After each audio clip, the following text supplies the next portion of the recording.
Hello again, and welcome to episode 11 of the Forensicsworld podcast. My name's Will Dodds, and I've recently retired from a 23-year policing career, of which 15 of those years was spent as a CSI forensic investigator.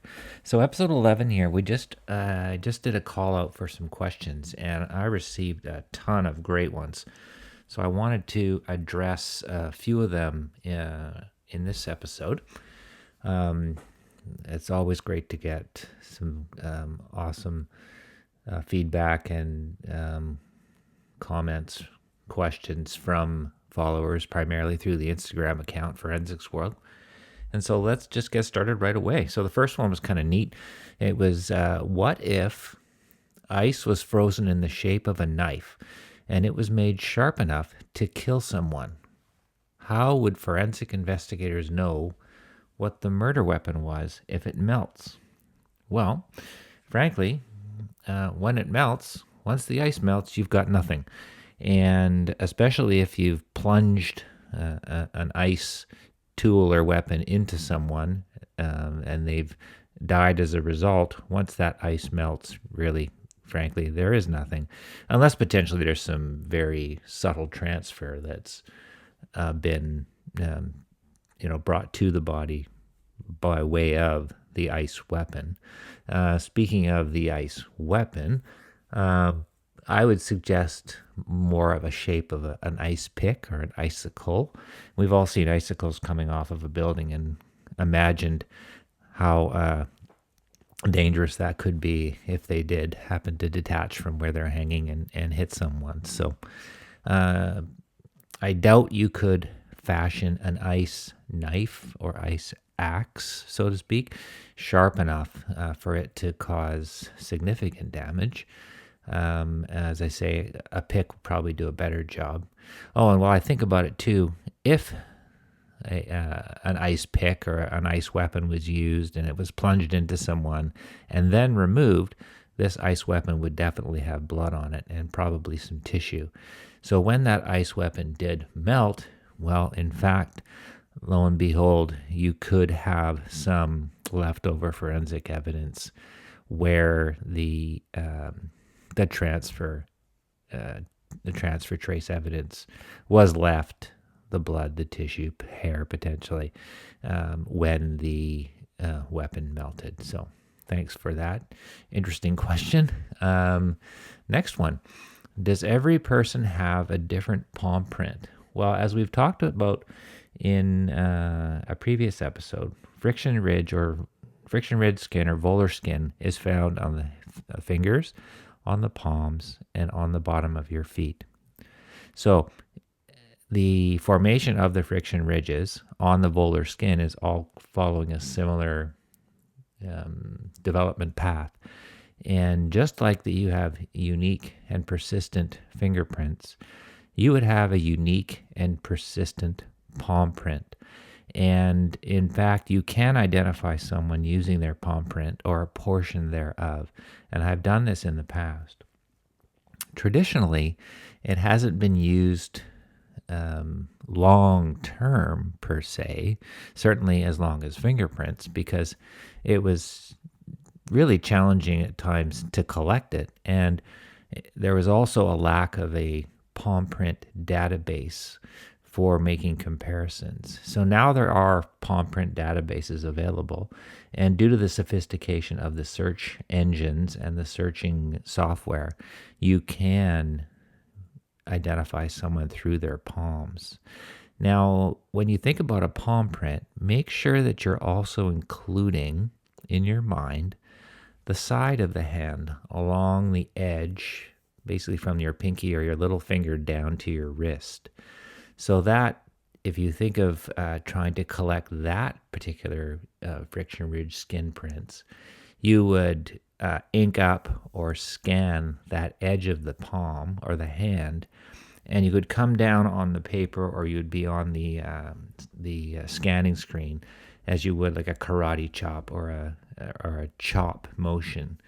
So these are used to identify someone who is, say, imagine them peering into a window or a car window or a house window, and they've brought their hands towards their eyes. They're leaning in towards the window, and the edges of both their hands have made contact with the window, thus leaving potentially a transfer of that friction ridge pattern.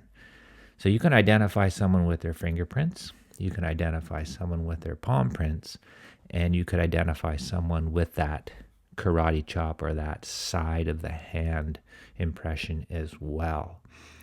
Now, because of the development of scanning technology, it is way easier and way quicker to collect palm prints than it used to be. I recall on many occasions having to ink up someone's entire hand as well as the edge of their hand and basically make one heck of a mess trying to get a good palm print. So with the scanning technology now, and you're just placing your hand on a piece of glass, it just makes it so much easier. It's worth the effort, and it's just another way to identify someone. So thanks for that question. Next one is, have you taken courses outside of what was required for your job? And the answer to that is yes. I've taken a number of forensics crime scene investigation related courses outside of what is typically taken. Now, typically, I certainly had my team. We made sure we all took some fingerprint analysis, footwear collection and identification courses, DNA collection, a lot of photography classes, maybe some Photoshop to learn how to best use the enhancement software, and some crime scene analysis. Those are sort of your basic courses that everyone will take as a forensic investigator. Outside of that, the team I was in charge of, I talked to everyone and determined sort of what individual interests there were. And so I would send someone on a shooting reconstruction, but not everyone, because I don't need everyone to be able to do a shooting reconstruction. We didn't have enough of them to have everyone qualified on everything. Some of us would get trained on arson investigation. There was different levels, level 1, 2, 3 of arson investigation. I remember taking the first couple of levels. Quite interesting. Arson investigations are very challenging, that's for sure. One of my favorite courses that I took outside of the norm was one on forensic entomology. And that's basically studying bugs and how they can be used as a part of a forensic investigation. Now, primarily, entomology would be used for determining the PMI or the postmortem interval, and the bug of the day for that would be the blowfly. And if you recall, episode 10, we talked about the infestation of blowflies at the scene where the deceased was located. I also took a few human resources or personnel management courses. As being the sergeant in charge of the unit, I had a number of people working with me, and both civilian and sworn members. And there was, of course, like any people management position, there were some challenges and, just some ideas on how to best organize and best administer a group, and not to mention the budget sort of ideas and the different things that are involved. So, yeah, thanks for that question. The next one is talking about certifications, and the question is, how important do you think IAI certifications are? Well, the first part of that answer is explaining what is the IAI. Well, the IAI is the International Association for Identification. It's an organization based in the United States. However, it does have a very international reach. It's been around in various forms since about 1915, and the IAI has developed certification streams in many areas of CSI work, including crime scene investigation, bloodstain pattern analysis, footwear, forensic art, print examination, latent print examination. These are just a few of the examples of the certification streams that the IAI has available. While I think about it, the website for the IAI is theiai.org. Theiai.org. Now, you can get certified in these competencies in other places other than the IAI. So the IAI is one option. Now, certifications are very important. I feel that the benefit for them really is twofold. You get the benefit of the education, the knowledge, and the training itself to help you do your job, but you also get that certification or qualification that you can add to your CV or curriculum vitae. And the CV is a very important part of your forensic qualifications, and certainly plays an important part when you're being considered for expert status while you're in court and while you're going to be presenting evidence in court. It's really important to be able to have that expert status, and and part of that through the question and answers, etc., is your CV, and it's really important to have those qualifications. So, how important are the IAI certifications? They're important, but you can get them in other ways of the same disciplines and the same topics. But overall, certifications are very important and something that you should be striving to achieve for as a forensic investigator. Just as a little side note, a number of years ago, 2014 to be exact, the November-December Volume 64, Number 6 of 2014 of the IAI Journal, I have a published article in there entitled Accidental Characteristics, Not Just for Footwear. And it talks about using accidental characteristics as part of an investigation where I identified through video and YouTube the culprit motorcycle in a dangerous operation of motor vehicle file. So maybe we'll talk about that in another episode. Next question, a good one. Could you extract someone's DNA from the blood taken from a human by a mosquito? Honestly, I thought to myself, well, it's blood, but I had an inkling that a chemical was added to that blood to help it flow by the mosquito. The chemical is added to the insertion point by the mosquito to help the blood flow into the body. So I wasn't 100% sure, but I got a lot of messages with actual citations of articles that say yes, you can. You can collect someone's DNA from blood taken from a mosquito that had come from a human. So that was very cool. If you're curious about that, shoot me a DM on the Instagram and I will send you the references. So that was awesome. Next question is, do you have any particular specialties within forensics? For example, fingerprints. Yes is the answer to that. And I have a number of specialist qualifications. I was a certified footwear examiner, a certified crime scene investigator, a level 4 collision reconstructionist, a certified, DNA collector, and I was also a Government of Canada qualified fingerprint examiner. I was also trained in firearms examination and was one of our department firearms instructors for around 11 years or so. So yeah, I I pursued some further education beyond the basics, and fortunately, our department was able to provide funding for myself and the rest of our team to pursue some forensic related interests in the interest of helping us do our job better, frankly.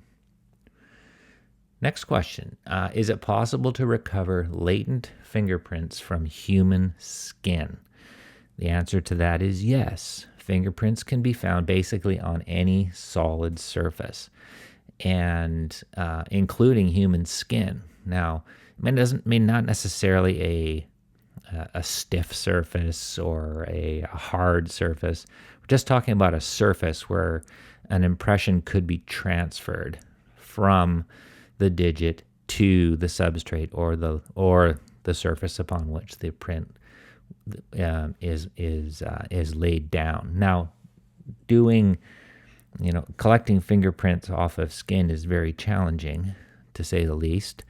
Not to mention you're talking about, hair and skin deformities and skin irregularities, making it very challenging. But there are certain parts of the body, certain ways that a fingerprint could be laid down, like a transfer with blood or another substance could be helpful. It's not like you get a ton of practice dealing with that, so it must be something to, if you have a chance, play around with it a little bit and see what you can do. I have collected fingerprints off a block of cheddar cheese, if that is barely related to the question, but it's just someplace different where you might be able to find a fingerprint. Next question. Are bones commonly broken in murders? And if so, which ones? Well, if we're talking about murders, homicides, typically you're not going to see a broken bone in a stabbing.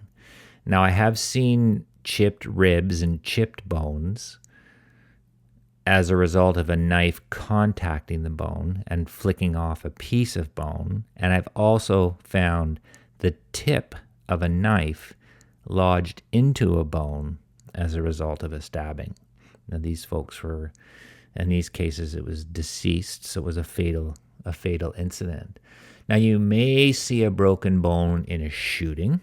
Now, that would be basically only if the bullet itself has caused the damage to the bone, breaking it.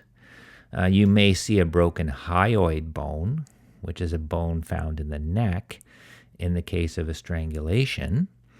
And in the case of a bludgeoning or a beating death, you're more than likely going to see broken bones, perhaps arms, ribs, skull, clavicle, any number of possibilities. So are bones commonly broken in murders? I don't know if it's common, but it certainly depends on the mechanism of the death.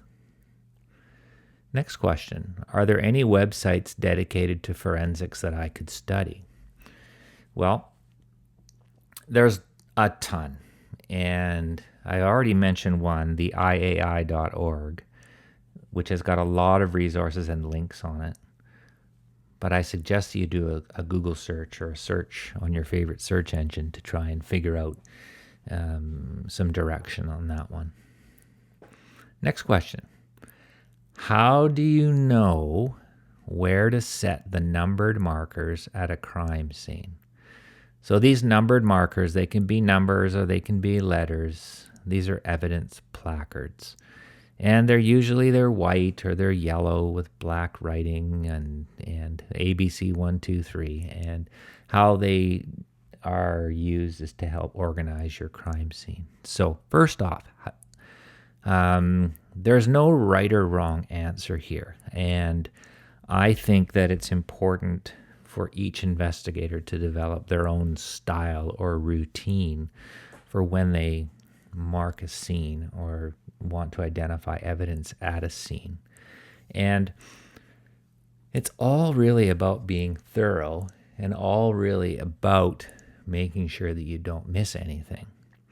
So what I would often do, and especially on bigger scenes, but even smaller scenes like a residential break and enter, I would, before anything else, making sure the scene is secure, all those type of things have been taken care of, I would take a walk and I would walk around the scene and I'd think to myself, okay, well, where's my point of entry if it's a break-in, or where are some of the areas where some significant events occurred in this incident. And I'd walk around and make mental notes, maybe take some physical notes. On a very complicated or busy scene where I needed my hands all the time, I would have a voice recorder and make some voice notes. Just do an overall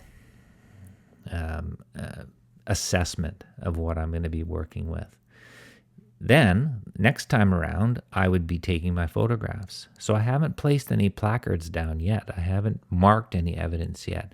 I just have an idea of where I think I'm going to go with my placards, but I want to document the scene first before I add anything to that scene. And frankly, when you put evidence placards down, you're adding to the scene. So you need to be able to capture the scene with your overall and some mid-range photos before you do make any changes. So once I've done my set of overall photos, then I'll go around and start placing my evidence markers. Now, I like to always place my markers in a logical sequence that I could follow. For instance, if I used numbers, 1, 2, 3, 4, 5 to 10 to 20, 30, 50, however many it gets to.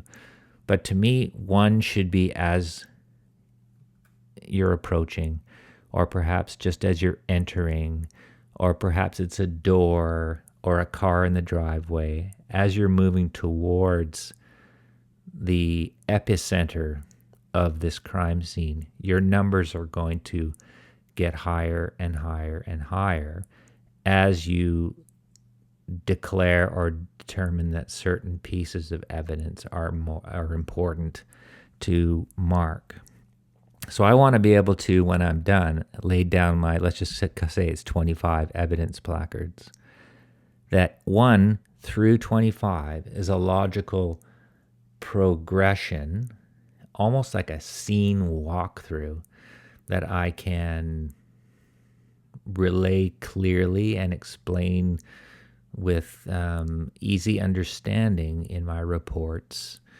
Evidence placard 1 was a cell phone that was located outside the front door.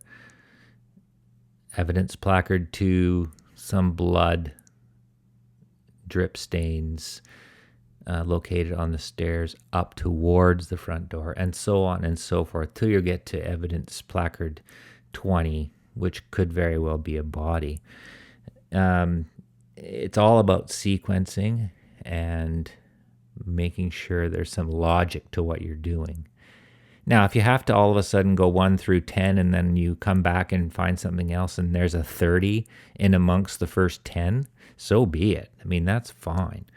It's not the end of the world. And by no means do you have to then back up the bus all the way to collecting all your placards and starting over. No, forget that.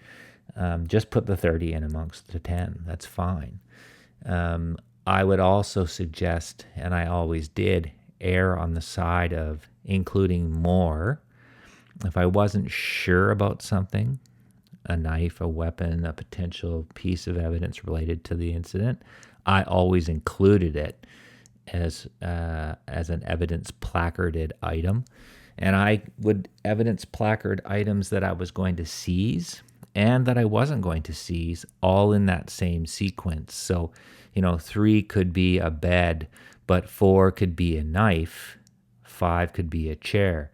Well, I'm going to only seize number 4 more than likely, but it's still part of the sequence of 3, 4, 5, bed, knife, chair. And so I didn't distinguish between numbering or lettering seizable items any different than I would all of the items. So the evidence placards to me talked about seizable items and non-seizable items in a logical sequence and a logical order, and thinking all about what are we doing this for? To investigate. Why are we investigating? So the wheels of justice can be served and we can put culprits in jail and ultimately present this evidence in court. So that's a little discussion on the evidence placards. Develop your own plan. And as I say, there's no right or wrongs. Number 11, okay, there was a lot of career-related questions, as there usually are.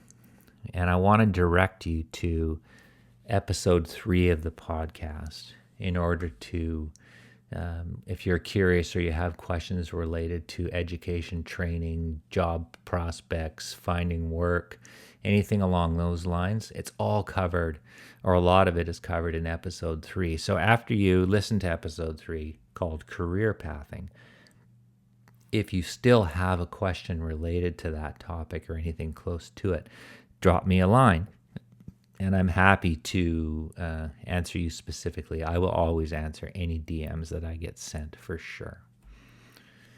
Next question. So, can diatoms help in drowning investigations where someone has been drugged and drowned? So, first of all, what are diatoms? Okay, well, diatoms are teeny weeny little microscopic group of algae, microalgae, and organic material found in oceans, waterways, and soils. And diatoms are everywhere. Like all living diatoms form a very significant portion of all the biomass on Earth. So in this case, we're talking specifically about diatoms in a drowning investigation where someone has been drugged. Okay, so in a drowning investigation, the diatoms involved are likely going to come from the water in which the victim has been found. So the diatoms will assist in your investigation in a few ways. A diatom that has been ingested suggests that a person went into the water and they were still, they were not a body dump. So they actually drowned in the water because they ingested the diatoms, and they would be found within the digestive, or inside, in the stomach and in parts of the inside of the body. If the person has been dumped post-mortem, it's going to look differently at autopsy when you're looking for evidence of drowning and, where did that water go? And the diatoms certainly help you determine if the water was ingested before or after death. Now, you can also use the diatoms for locating. So water bodies will have a certain collection of diatoms in them. So if a body was perhaps drowned in body of water A and located on land 14 miles or 20 kilometers away, then you can analyze diatoms that you find inside the victim and see about tracing it back to a local water body as potentially a second crime scene. So the location where you find the body would be a crime scene, and the location where perhaps the body was originally taken from, or originally the first crime was committed, the murder, homicide, that could be another crime scene. So the diatoms can be very useful. In regards to the drug side of things, I think you're looking at relying on toxicology analysis for bringing in the drug aspect to it, as opposed to the diatom analysis. Next one. When do you use different types of fingerprint powder when processing latent fingerprint impressions? Well, the different types of fingerprint powder, when you say types, you can talk about ingredients and you can talk about color and certain characteristics. So although it's not always necessary, there are different colors of fingerprint powder. And the idea of using a contrasting powder to the surface of the substrate you're examining makes sense. But you need to be careful as well, because certain powders, just due to their ingredients and their chemical makeup and the ingredients used to make the powders, are very challenging to use. And I think of one example called Chemist Gray. So it's a gray powder, a light powder that you'd think you'd want to use on a dark surface. However, Chemist Gray powder, just how it is, very quickly and easily fills in the furrows in friction ridges. And if you use a typical powder, a black powder, and you put a couple of strokes on a latent, and you do the same number of strokes with Chemist Gray powder, you fill the imprint up, and it's useless. You can't even make out you won't be able to make out a high percentage of the friction ridge details. So you need to know your powders well. You need to understand them. You need to know what surfaces they work well on, and you need to do this before you get to a crime scene. You need to practice this in your lab. So find your favorites, find things that work for you.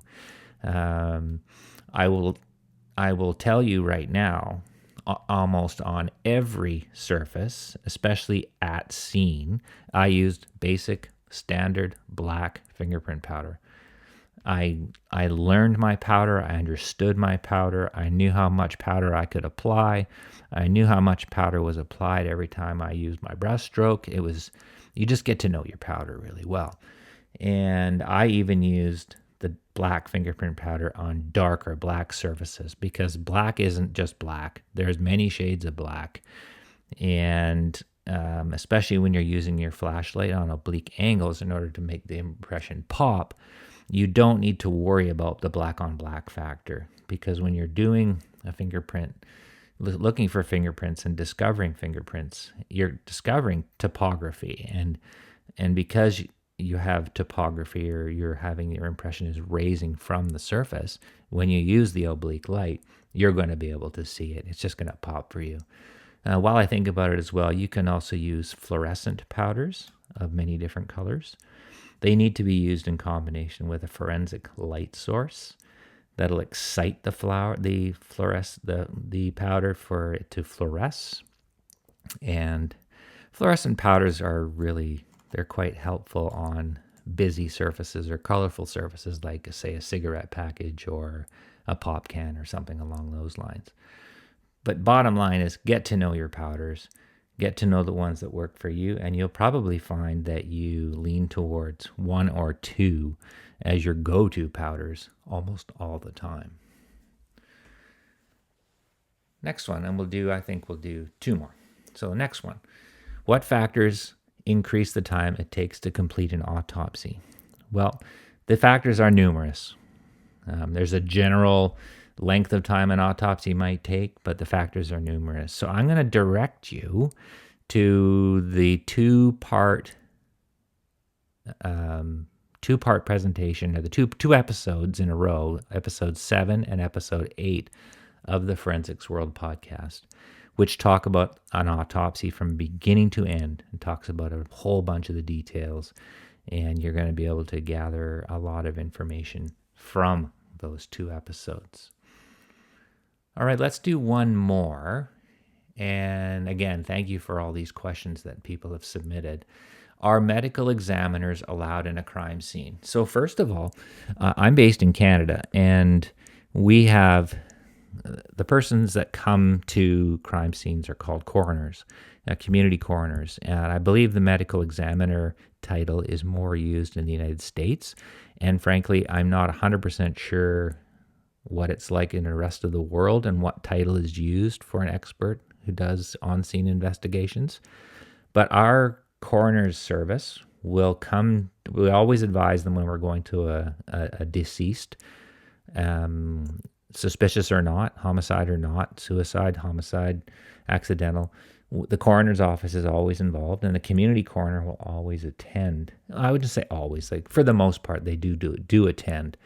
And we worked hand in hand with the coroner's office and have a great relationship with the coroner's office. And the key part of the whole thing is this death suspicious or not?